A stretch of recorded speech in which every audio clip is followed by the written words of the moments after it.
Assalamualaikum warahmatullahi wabarakatuh. Waalaikumsalam warahmatullahi wabarakatuh. A'udzu billahi as-sami'il 'alim minasy syaithanir rajim. Bismillahirrahmanirrahim.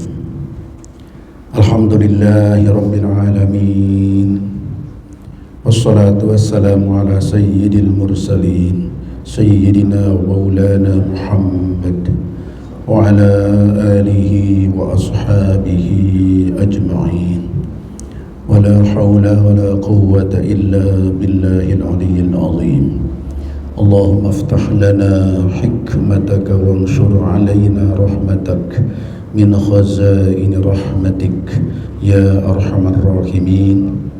Allahumma aftah lana futuhal arifin waj'alna minal ulama'il amilin waj'al a'malana khalisatan liwajhikal karim. Allahumma anfa'na bima 'allamtana wa 'allimna ma yanfa'una wa zidna 'ilma warzuqna fahma. Alhamdulillah ala kulli hal wa na'udzu billahi min hali ahli an-nar. Wa sallallahu ala sayyidina Muhammad wa ala alihi wa ashabihi ajma'in. Walhamdulillahi rabbil alamin. Bapak-bapak, ibu-ibu, hadirin wal hadirat, dan para pendengar, para penyimak dari majelis yang mulia ini, semoga senantiasa Allah curahkan rahmat dan keberkahan kepada kita semua. Ditemukan keterangan dalam kitab, dalam tafsir Al-Kasyaf tulisan Imam Az-Zamakhsyari, di mana beliau mencatat riwayat bahwa sekelompok kaum Quraisy, yaitu ada Ubay bin Khalaf, ada Abu Jahal, ada Al-As bin Wa'il, ada Walid bin Mughirah. Ini 4 tokoh Mekah, tokoh kafir Quraisy. Mereka bincang-bincang berempat, mengatakan bahwa wahai teman-teman, ini yang pertama ambil gagasan Ubay bin Khalaf dalam riwayat. Teman-teman, kau lihat gak? Ada orang yang mengatakan bahwa kelak Allah akan membangkitkan manusia yang sudah mati. Kata Ubay bin Khalaf kepada teman-temannya. Sekali lagi dia mengatakan, teman-teman, ada orang yang mengatakan bahwa manusia-manusia yang sudah mati nanti bakal dihidupkan lagi. Lalu dia berkata, Wallata wal Uzza, demi Lata dan Uzza, aku tidak percaya kepada itu. Aku menentang perkataan itu. Lalu dia pergi ke kuburan. Di kuburan ketemu dengan makam atau kuburan orang yang sudah lama meninggal. Digali dia. Kebayang sebetulnya gali kuburan itu capek ya. Tapi orang yang dorong oleh hawa nafsu, digalinya juga kuburan itu sampai ketemu tulang belulang manusia. Sudah dapat tulang belulang, digenggamnya tulang belulang yang sudah rapuh itu, jalan dia kenceng-kenceng menemui Nabi Muhammad SAW.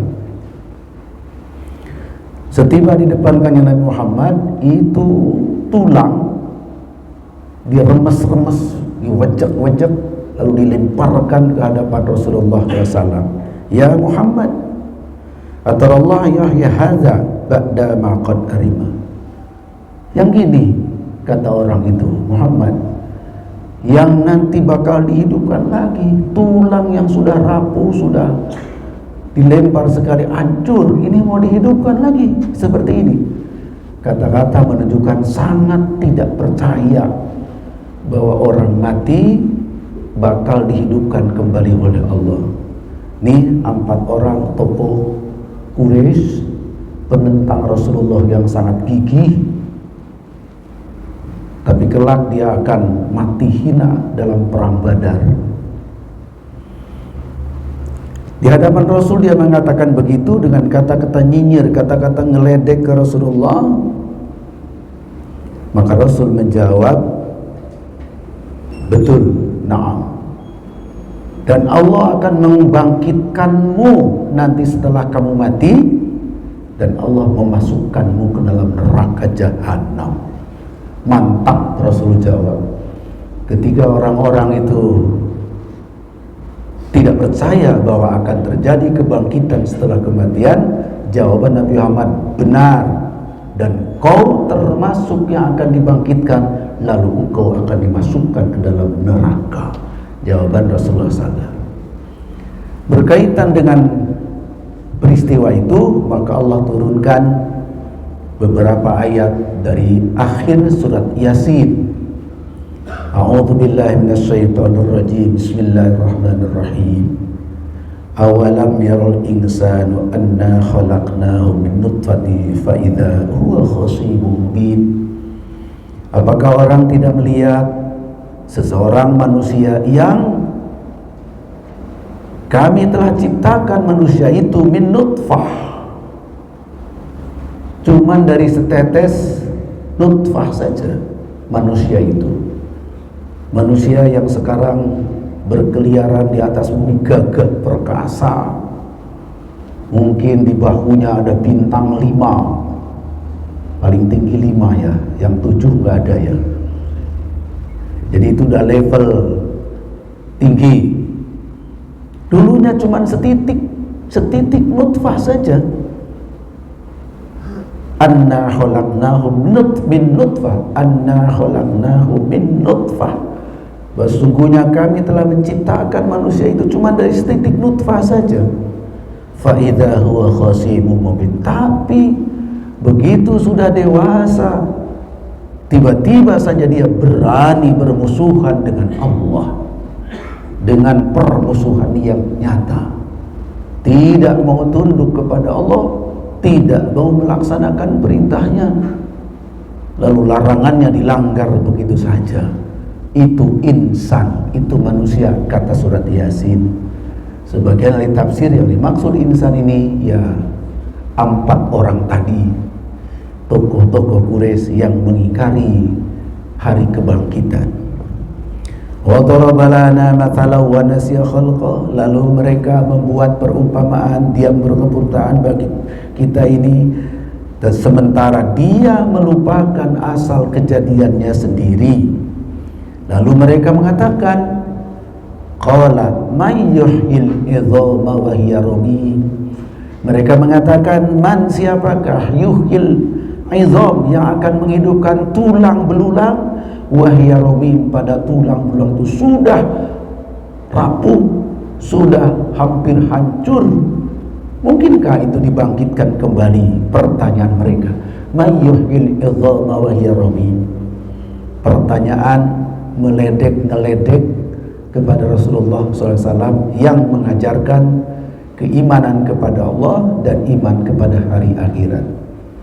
Memang yang menonjol dalam dakwah Rasulullah di awal-awal dakwahnya adalah menanamkan keyakinan kepada Allah wahda, kepada Allah Maha Esa, dan adanya kehidupan setelah dunia yang disebut hari akhirat. Itu penekanan di awal Rasulullah dakwah itu. Tetapi betapa susahnya orang untuk mempercayai hari akhirat itu. Mempercayai Allah itu ada yang tidak begitu susah, tapi percaya hari akhirat nampaknya agak susah.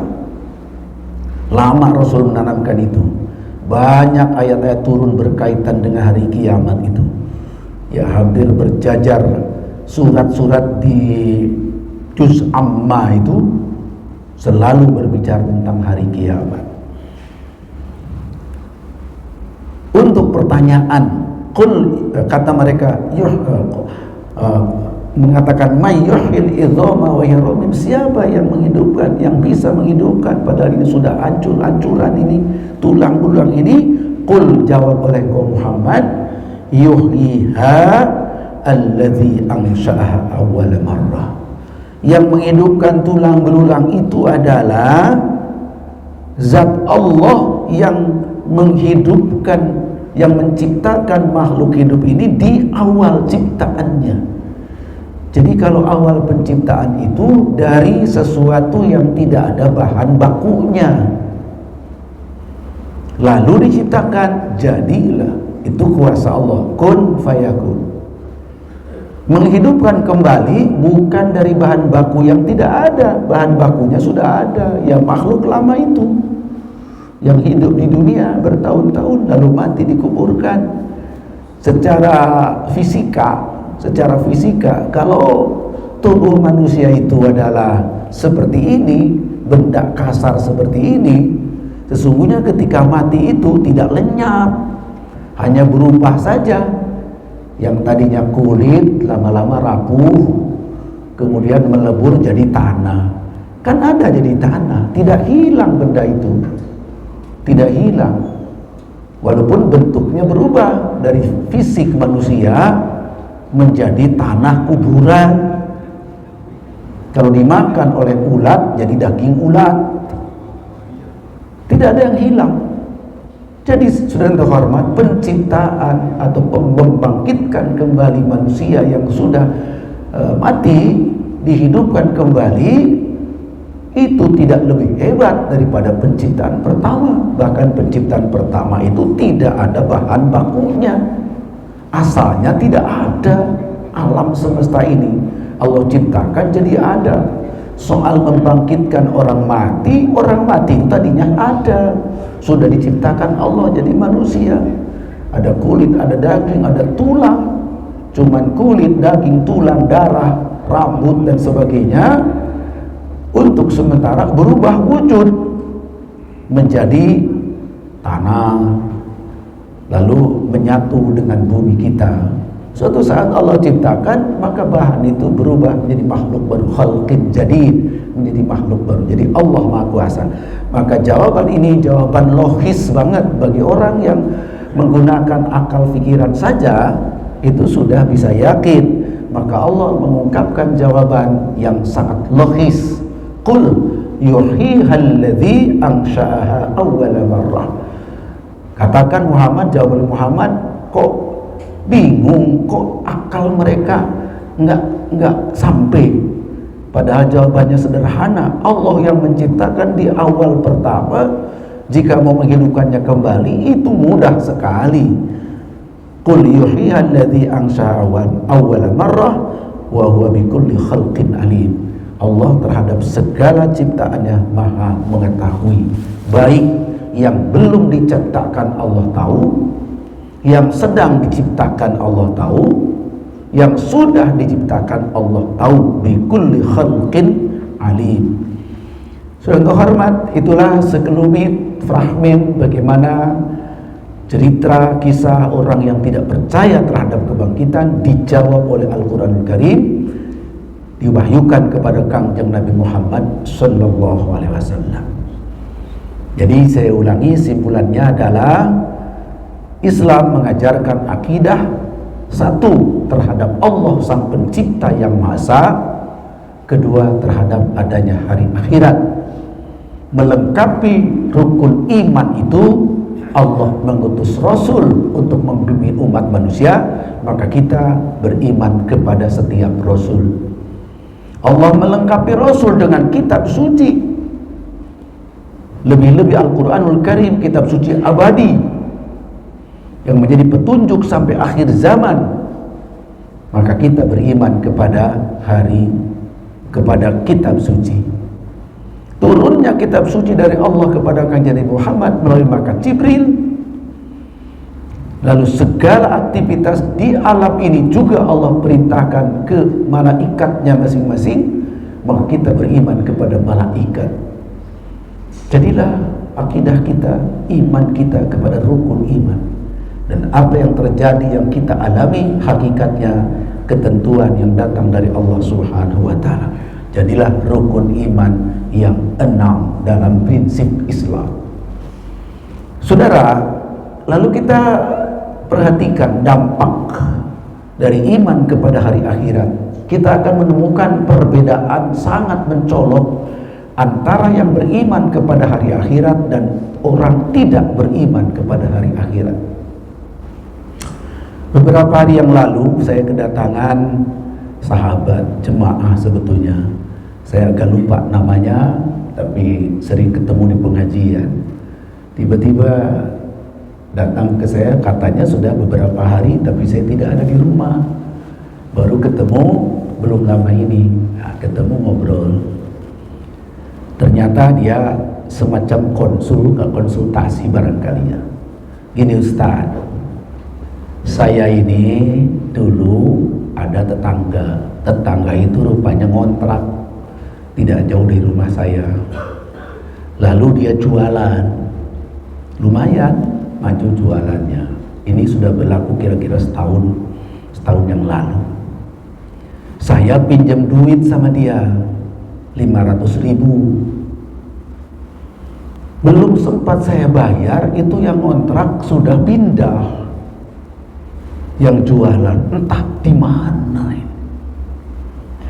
Saya cari informasi kepada orang situ, tidak ada yang tahu satupun kemana orang itu pindah. Saya punya hutang, saya mau bayar, sebab takut di akhirat. Coba Pak, gunanya takut kepada akhirat sampai segitu.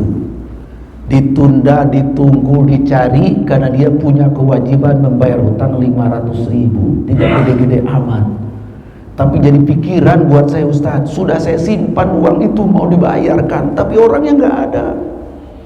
Di mana tinggalnya saya juga tidak tahu. Jadi kemana ini itu uang nanti ini? Apa saya simpan aja terus sampai uang itu mungkin suatu saat sudah inflasi, akhirnya harganya tidak seberapa lagi.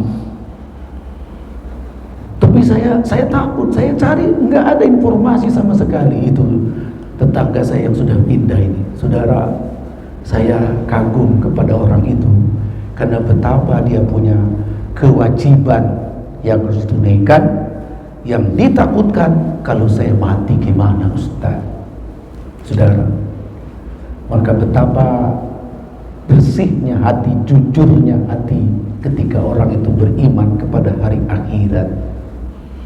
Nah, tentu ini kajian panjangnya itu di kitab fikih ini.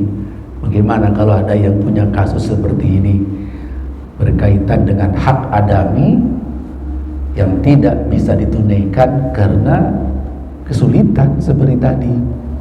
Tapi saya merespon ini, seorang yang beriman kepada hari akhirat ingin hatinya bersih, ingin perbuatannya bersih, ingin hartanya bersih.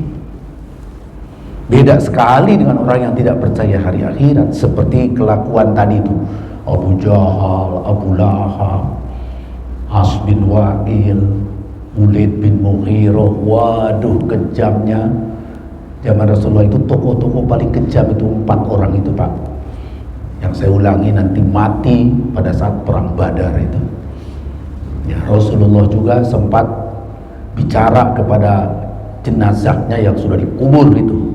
Sudah dikubur 3 hari setelah Badar, Rasul bicara ke kuburan orang-orang tadi itu.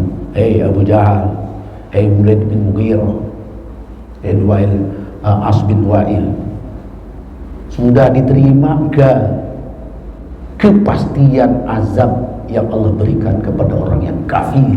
Azab kubur maksudnya itu. Rasul mengatakan begitu. Jadi kenapa? Karena tidak percaya kepada hari akhirat, maka kelakuannya itu wah, segala macam dilanggar, baik hubungannya dengan manusia, hubungannya dengan makhluk yang lain, bahkan kepada Tuhan dia tidak percaya. Maka betapa jahatnya perbuatan orang yang tidak percaya kepada hari akhirat. Rasul bicara kepada mereka di Badar itu 3 hari setelah selesai perang Badar. Sampai konon dalam riwayat itu Sayyidina Umar sempat agak kaget. Maklumlah, ilmu masih berkembang, pengetahuan masih berkembang. Sayyidina Umar belum tahu. Bertanya, Rasulullah, Tuhan bicara kepada mayat yang sudah mati ya? Sudah mati, sudah dikubur 3 hari. Tuhan bicara seolah-olah nggak ada gunanya ngomong kepada orang sudah mati. Tapi Rasul menjawabnya, telinga atau pendengaran orang mati lebih tajam daripada kamu. Jadi mereka itu dengar, cuman gak bisa jawab.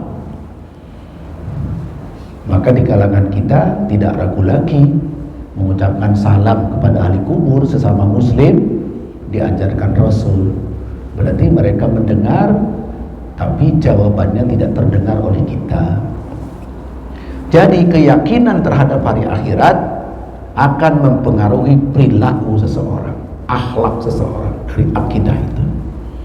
Kisah lain yang kita jumpai berkaitan dengan asbabun nuzul, wal laili idza yaghsha wan nahari idza tajalla wa ma khalaqadz dzakara wal untha inna sa'yakum lasyatta. Surat Al-Lail. Boleh jadi saya pernah menyampaikannya di sini, tapi perkenankan saya mengulangnya kembali. Ada seseorang punya pohon kurma yang sangat bagus, maka disebut ini kisah Ashabun Nakhlah. Pemilik kebun kurma, pemilik pohon kurma. Ada pohon kurma yang sangat bagus, kemudian buahnya ranu, kalau sudah matang rasanya paling enak. Di bawah pohon kurma itu tidak jauh ada gubuk orang miskin. Seorang bapak dan beberapa anak kecil tinggal di situ, di gubuk di bawah pohon kurma itu. Kalau pohon kurma sedang musim berbuah, buahnya sangat bagus sekali, sangat ranu, enak juga dimakan. Kadang-kadang sampai matang di pohon. Bapak tahu kalau namanya matang di pohon katanya enak sekali ya. Kalau matang di pohon itu enak sekali. Sampai matang kadang-kadang, lalu saking matangnya atau kalau sudah matang ada juga yang berjatuhan karena matangnya. Padahal kurma itu agak susah kalau sampai berjatuhan, berarti menunjukkan betul-betul matang, betul ada yang jatuh. Ketika ada yang berjatuhan yang matang itu, anak-anak orang yatim, anak-anak si yatim, anak-anak si miskin itu berlarian itu mengambil buah kurma yang jatuh, dimakannya. Sialnya yang punya pohon kurma datang melihat anak-anak miskin itu ngambil buah kurma yang berjatuhan, disuapkan, dikejar sama yang punya kurma itu, dikorek di mulutnya itu supaya dikeluarkan kembali.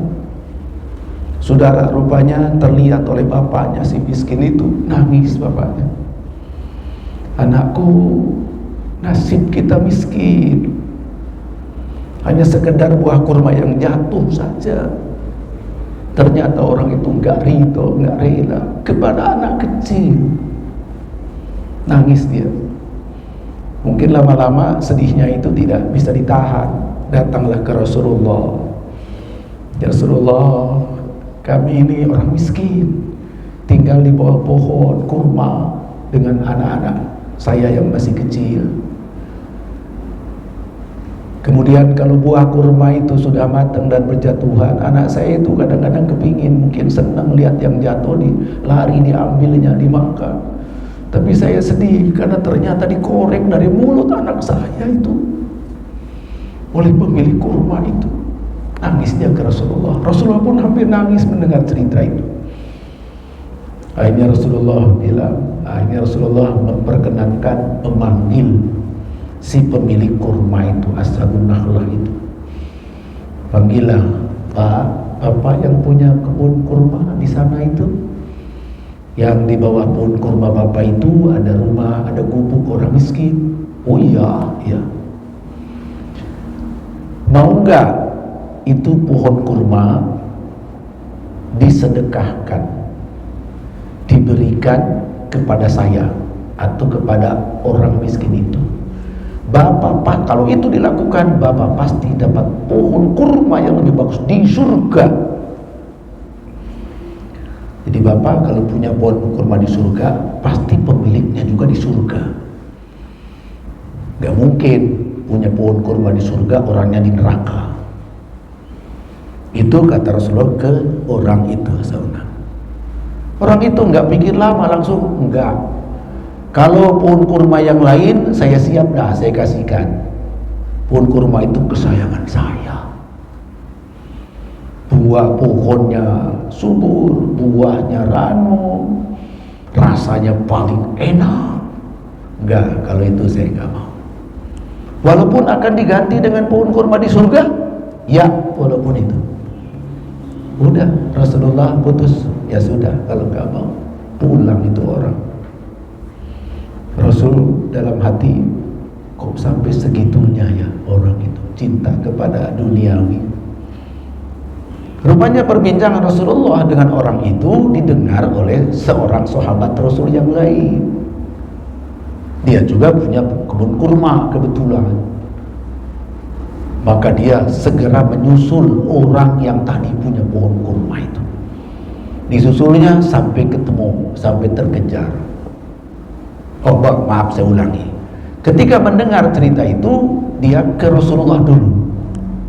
Ya Rasul, saya mendengar perbincangan Tuhan dengan orang yang punya kurma itu, bahwa kalaupun kurma itu diberikan, dihadiahkan kepada orang miskin atau kepada Rasulullah, maka akan diganti pohon kurma di surga. Apakah kalau saya yang mengasihkan pohon kurma itu kepada Tuhan atau kepada visi miskin itu, apakah juga balasannya akan diberi pohon kurma di surga? Kata Rasul, iya. Nah, setelah bilang iya, dikejarnya orang tadi. Sampai ketemu, Pak, saya ada perlu sebentar. Oh ya, ada apa? Bagaimana kalau pohon kurma yang itu tuh, yang di bawahnya ada rumah orang miskin, saya beli. Dia sedikit senyum, agak nyinyir dikit. Emang kamu siap membelinya? Siap menerima harganya? Siaplah. Berapa kau mau jual itu pohon kurma itu? Begini, ada syaratnya nih. Pohon kurma itu kalau kamu mau beli, silahkan harganya dengan 40 pohon kurma yang bagus milikmu, aku yang milih, dan supaya kamu tidak ingkar, pakai saksi. Jadi hanya sekedar itu, repot banget. Harganya seharga 40 pohon kurma yang lain yang bagus milikmu, aku yang pilih pohon kurma bagus itu, dan saksikan orang lain supaya kamu tidak bohong. Itu orang tadi. Waktu itu belum ada hukum riba, Pak. Karena ayat ini turun di Mekah. Hukum riba itu di Madinah, Pak. Jadi nukar beras dengan beras itu riba itu, kalau jumlahnya tidak sama. Nukar emas dengan emas riba. Nukar pohon dengan pohon kalau tidak sama jumlahnya riba. Tapi hukum riba belum turun. Jadi Rasul tidak melarang peristiwa seperti itu. Oh gitu, mikir dia, waduh, satu masa dibayarnya dengan 40, minta yang bagus, milih sendiri lagi. Waduh, ini kurang luar biasa nih. Si pelit ini luar biasa ini. Akhirnya setelah mikir sejenak, karena dia juga pemilik kebun kurma, siap dah kamu, ya udah cari saksi. Lalu dia ngitung satu persatu, datang ke kebun dia. Nih yang bagus satu nih, cari lagi, ini jelek enggak, ini satu, terus sampai 40 sudah. Disaksikan oleh saksinya bahwa pohon kurma ini yang 40 yang bagus itu, kalau kau mau itu jadi milik saya, dan yang itu yang tadi yang ada rumah orang miskin itu, silakan kamu ambil. Saudara, akhirnya terjadilah transaksi itu, tukar menukar satu pohon kurma dengan 40 pohon kurma. Dah ridho, dah salaman, dah jadilah. Sudah jadi, maka orang yang sudah sekarang bisa membeli pohon kurma yang satu tadi itu, buru-buru lari dia, setengah lari jalan ke Rasulullah. Assalamualaikum ya Rasulullah. Waalaikumsalam. Alhamdulillah, pohon kurma yang diperbincangkan tadi yang di bawahnya ada rumah orang miskin itu sekarang jadi milik saya. Dan saya hari ini juga, sekarang juga saya hibahkan kepada Tuhan, wahai Rasulullah sallallahu alaihi wasallam. Terjadilah hibah, saya terima, terima kasih. Didoakan oleh Rasulullah orang itu, lalu pulang dia. Maka akhirnya Rasul sudah memiliki itu, dipanggillah si miskin tadi.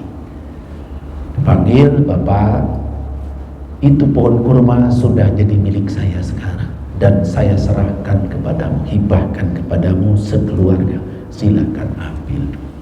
Saudara, konon berkaitan dengan itu turunlah ayat bapak-bapak sering baca, wal laili idza yaghsha wan nahari idza tajalla wa ma khalaqadz dzakara wal untha inna sa'yakum lasyatta fa amma man a'ta wattaqa wa saddaqa bil husna fasanuyassiruhu lil yusra wa amma man bakhila wastaghna wa kadzdzaba bil husna fasanuyassiruhu lil usra, dan seterusnya. Saudara, wal laili idza yaghsha wan nahari idza tajalla, demi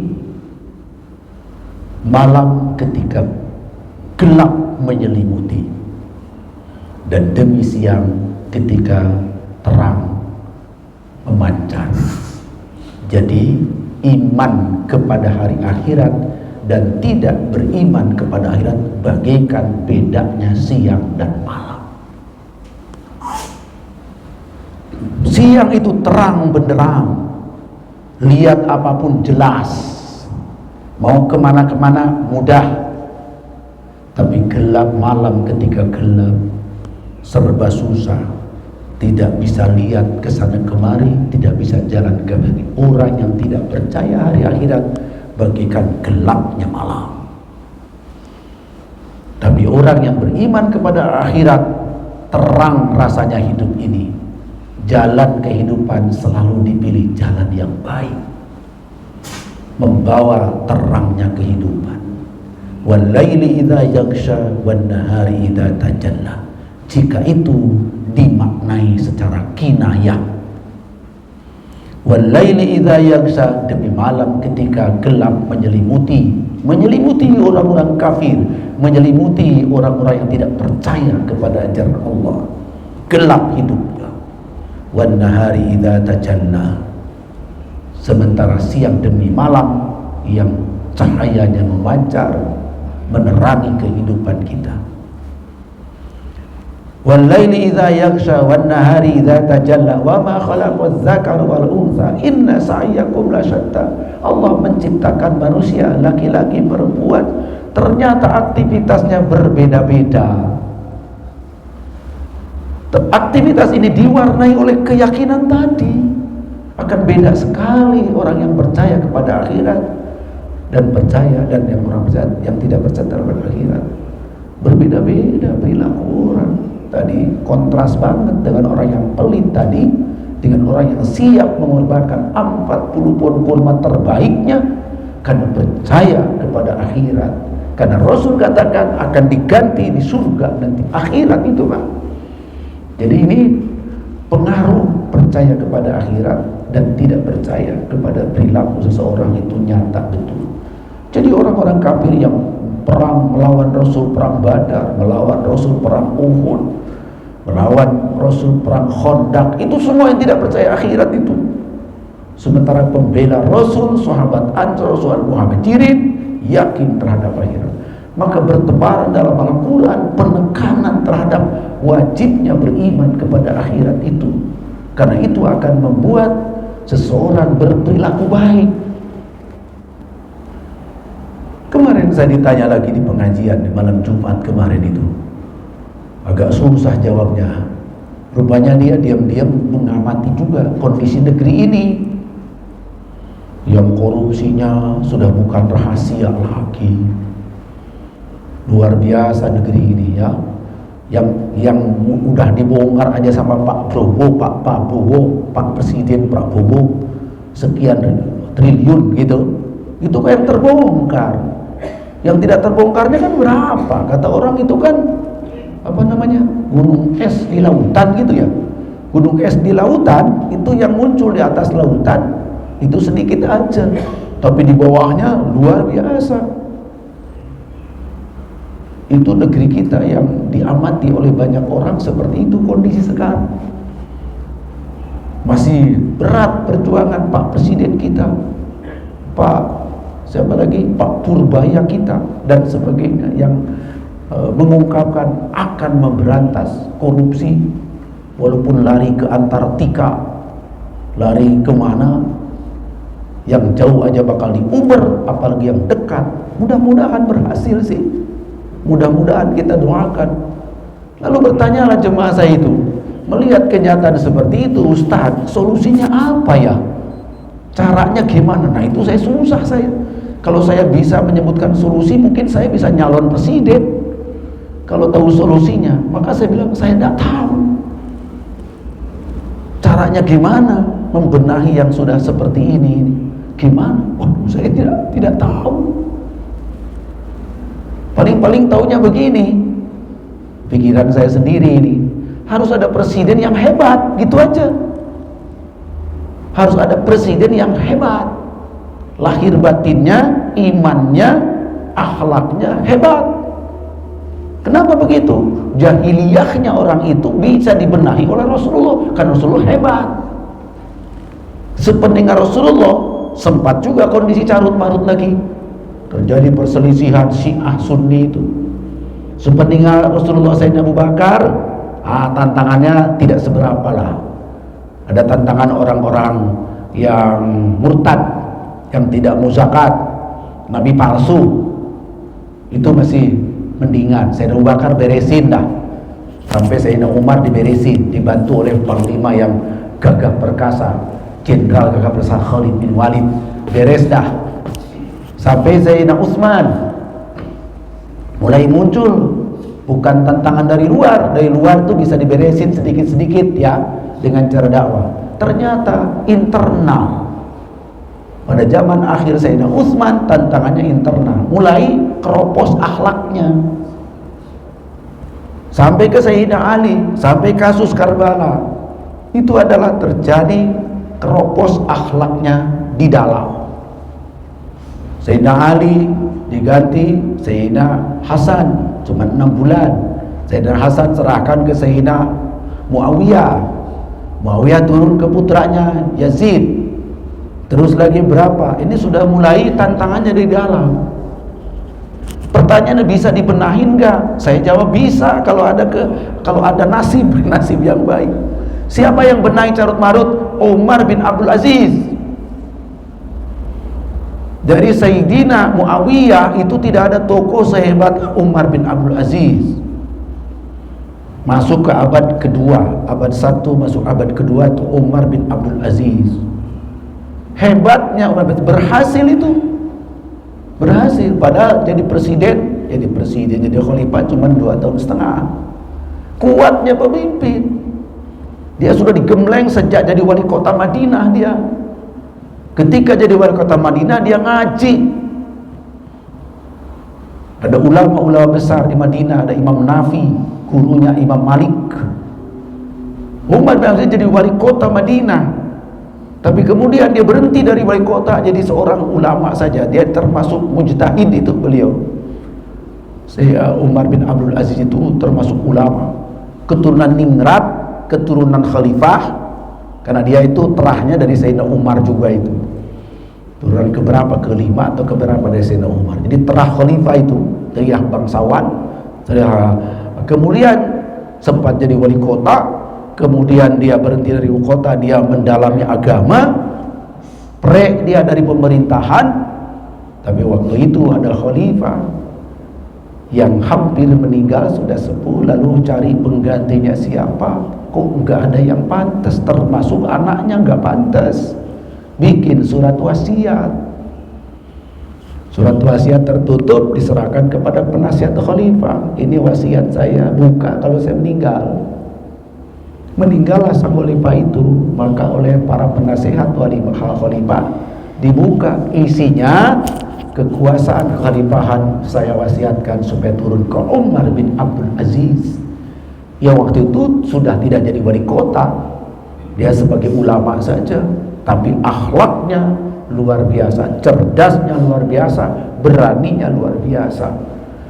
Ketika sudah terpilih itu Umar bin Abdul Aziz belum nyaman karena cuma wasiat. Rupanya dia punya jiwa republikan juga.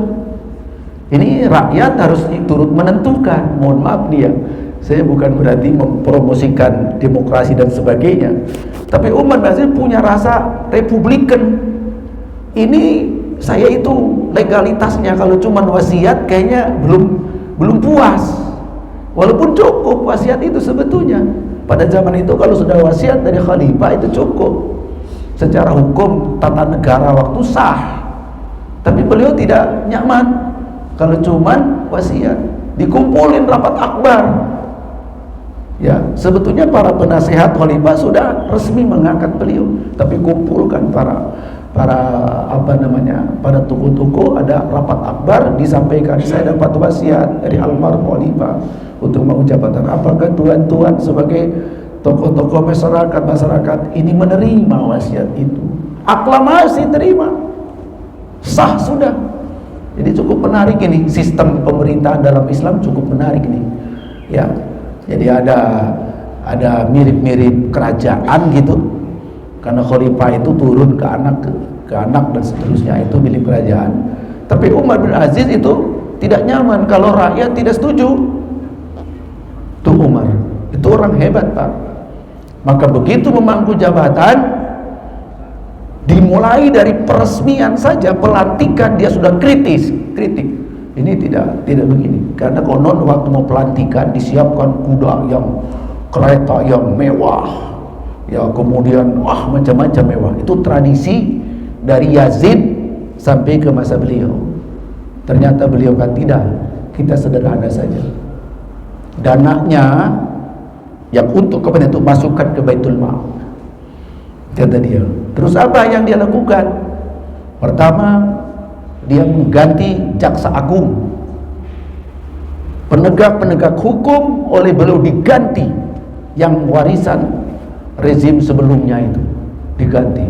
Banyak juga yang tidak suka, banyak orang yang sudah senang dalam kondisi seperti itu, oleh Umar bin Abdul Aziz itu diganti satu persatu. Ini poin-poin yang paling penting menentukan kebijakan negara saat itu, kekhalifahan saat itu oleh Umar saja diganti. Lalu gaji-gaji para pejabat ditinjau kembali. Itu Sayyidina Umar bin Abdul Aziz. Itu pembenahan politik dan ekonomi. Ada satu lagi PR tadi, pertentangan yang keras antara Syiah dan Sunni. Kalau bukan orang kuat nggak bisa itu mendamaikan yang keras seperti itu. Di khutbah-khutbah ini, kalau yang khutbah itu golongan Sunni, dicaci makinya orang Syiah di khutbah. Kalau yang khutbah orang Syiah, dicaci makinya orang-orang Sunni. Itu di mana-mana. Waduh, mungkin telinga Sayyidina Umar bin Aziz, waduh nggak nyaman banget di masyarakat umat Islam itu. Akhirnya terinspirasi oleh beliau, kita harus damaikan. Ternyata rumusnya sederhana, tapi ditaati oleh semua. Apa rumusnya? Khutbah tidak boleh caci maki, ganti caci maki kalian dengan innallaha ya'muru bil adli wal ihsan wa ita'i dzil qurba wa yanha 'anil fahsya'i wal munkari wal baghi ya'idzukum la'allakum tadhakkarun. Satu ayat dari surat apa itu? Surat An-Nahl ya. Semua itu instruksi presiden khalifah. Apa isinya? Allah memerintahkan kalian untuk berbuat adil. Innallaha ya'muru bil adli wal ihsan. Berbuat ihsan, bukan disuruh permusuhan, disuruh adil. Kita tahu apa maknanya adil, lawan dari zalim. Wal ihsan, berbuat ihsan. Ihsan itu didefinisikan oleh para ulama adalah melakukan kebaikan kepada orang lain kalau hubungannya dengan manusia, walaupun orang lain tidak berbuat baik kepada kita. Udah tingkat kebaikan yang sangat tinggi itu, Pak. Hubungannya dengan Allah, anta'budallah ka'annaka tarahu fa illam takun tarahu fa innahu yaraka. Hubungan dengan Allah itu ihsan. Hubungan dengan manusia, berbuat baik kepada setiap manusia walaupun orang-orang itu tidak baik kepada kita. Bisa nggak begitu? Wah, hebat ini. Akhlak nih, Pak. Akhlak ini. Innallaha ya'muru bil 'adli wal ihsan. Allah merintahkan supaya berbuat adil dan ihsan. Jadi seolah-olah biarkan orang yang caci maki, tapi kita mah jangan caci maki. Lama-lama caci makinya berhenti. Ihsan itu. Innallaha ya'muru bil 'adli wal ihsan. Wa ita'idzil qurba, kaitan dengan kehidupan sosial kemasyarakatan, kamu punya rezeki, bantu orang-orang miskin, dimulai dari karib kerabat. Innallaha ya'muru bil 'adli wal ihsan wa ita'idzil qurba wa yanha 'anil fahsya'i wal munkar. Allah melarang sekali untuk berbuat fahsya, berbuat keji, wal munkar dan kumar, wal baghi, permusuhan. Tidak boleh ada permusuhan. Berhormat, Umar bin Abdul Aziz itu sejaman dengan Imam Malik. Murid Imam Malik itu Imam Syafi'i.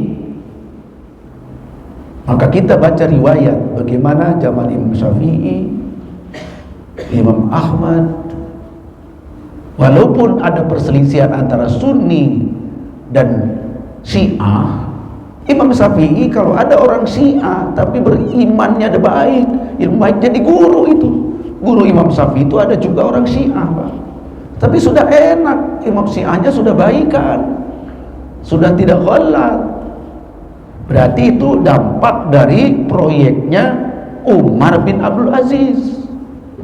Sunni dan Syiah sempat damai waktu itu. Beberapa guru Imam Syafi'i ada orang Syiah juga, tetapi Syiahnya baik-baik, sudah lembut itu. Perbedaan ajarannya juga sudah tidak jauh waktu itu. Nah, jadi ini saya ulangi, kalau gitu jawabannya bagaimana membenahi masyarakat yang cenderung keadaannya itu kurang baik. Akhirnya saya bilang saya mah tidak bisa, tapi kayaknya rumusnya itu ada, yaitu mesti tampil pemimpin yang kuat dan adil. Kalau tidak ada, nggak bisa. Nabi Muhammad lahir karena kuat dan adil, berhasil membenahi jahiliyah. Dalam pemerintahan, Umar bin Abdul Aziz berhasil membenahi seluruh wilayah khilafah Islamiyah saat itu karena beliau cerdas, kuat, ya, bijaksana, berilmu. Saya kira itu solusinya. Jadi yang harus memimpin itu adalah orang kuat, baik dari sisi kebijakan maupun dari sisi keilmuan. Nah, lalu saya peran ilmu berkaitan ini saya menemukan, saya baca dalam kitab Tarikhul Khulafa, tarikhnya para ulama, para khalifah. Saya coba perhatikan satu persatu yang jadi khalifah itu dari zaman Sayyidina Abu Bakar terus. Karena penulisnya Imam As-Suyuti, Tarikhul Khulafa itu berarti berhenti sampai zaman beliau, abad ke-9 sampai ke-10 Hijriah. Kesininya saya tidak tahu, kitab itu belum, karena belum beliau penyusunnya itu ada di era tahun ke-900-an. Lihat satu persatu, cukup banyak khalifah itu. Ada tulisan dari Imam Suyuti itu.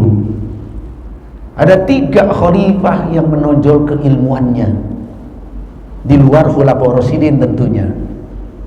Siapa? 1 Umar bin Abdul Aziz, 2 Harun Ar-Rasyid, 3 Salahuddin Al-Ayyubi. Kita pasti kenal dah tokoh itu tuh. Selain berani, ilmunya mantap. Umar bin Abdul Aziz sudah tidak diragukan lagi, beliau ahli ilmu, sampai masuk ke jajaran mujtahid, saking mendalamnya ilmu itu Umar bin Abdul Aziz. Yang kedua Harun Ar-Rasyid, terkenal sekali. Orang Indonesia banyak namanya Harun Ar-Rasyid nih. Yang jadi pejabat juga banyak namanya Harun Ar-Rasyid. Mengidolakan beliau. Khalifah yang sangat terkenal dan peradaban Islam itu di dalam zaman keemasannya. Lahir ilmu sastra, lahirlah seorang sastrawan sekaligus sufi. Siapa? Abu Nawas yang sering kita memancing-mancing ketawa, tapi itu bukan sembarangan, itu ahli sufi itu ya, ilmunya luas. Itu zaman Harun ar-Rasyid. Muncul peradaban lagi, berkembang ilmu matematika, ilmu fisika, ilmu astronomi, sampai ilmu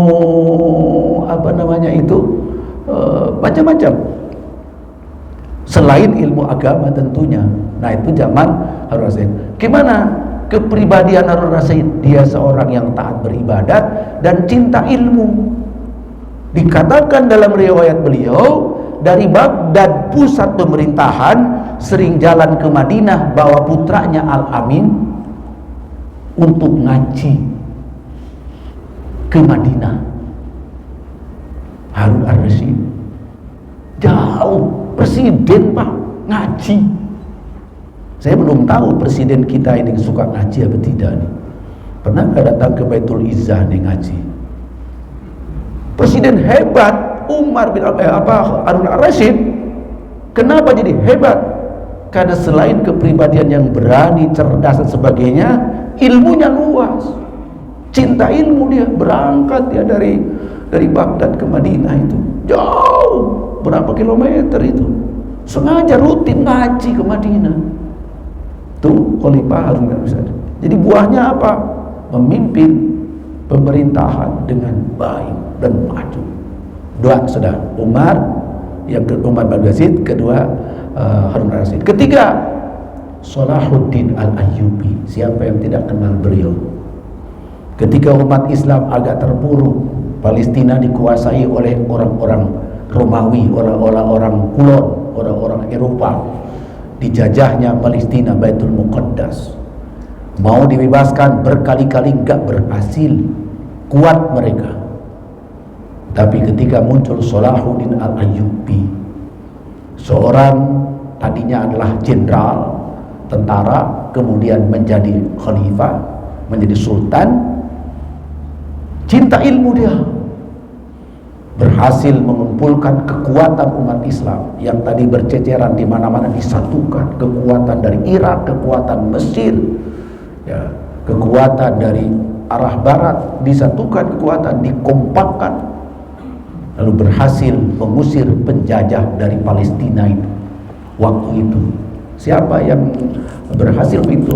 Khalifah Sultan Salahuddin al-Ayyubi. Sudah sama-sama kita kenal dengan nama itu. Ternyata dia pencinta ilmu. Pusat pemerintahnya di Mesir, tapi beliau suka sampai ke Iskandaria itu ngaji rutin. Iskandaria itu kota di pantai Laut Tengah. Datang ke ulama besar di situ mengaji. Jadi saya menyimpulkan, karena ada tulisan dari Imam Suyuti dalam Tarikhul Khulafa itu, 3 pemerintah yang sangat cinta ilmu ternyata berhasil memerintahnya dengan baik. Umar bin Abdul Aziz, Harun ar-Rasyid, dan Sultan Salahuddin al-Ayyubi tercatat dalam sejarah gemilang dia memimpin. Jadi saya berpikir kalau begitu, bagi hormat, membenahi jika benar nih Indonesia carut marut, tapi kata orang kan Indonesia terang ya, tapi ada juga orang Indonesia gelap gitu ya. Terserah dah siapa yang bisa melihat kenyataan seperti itu sesuai pengamatannya masing-masing.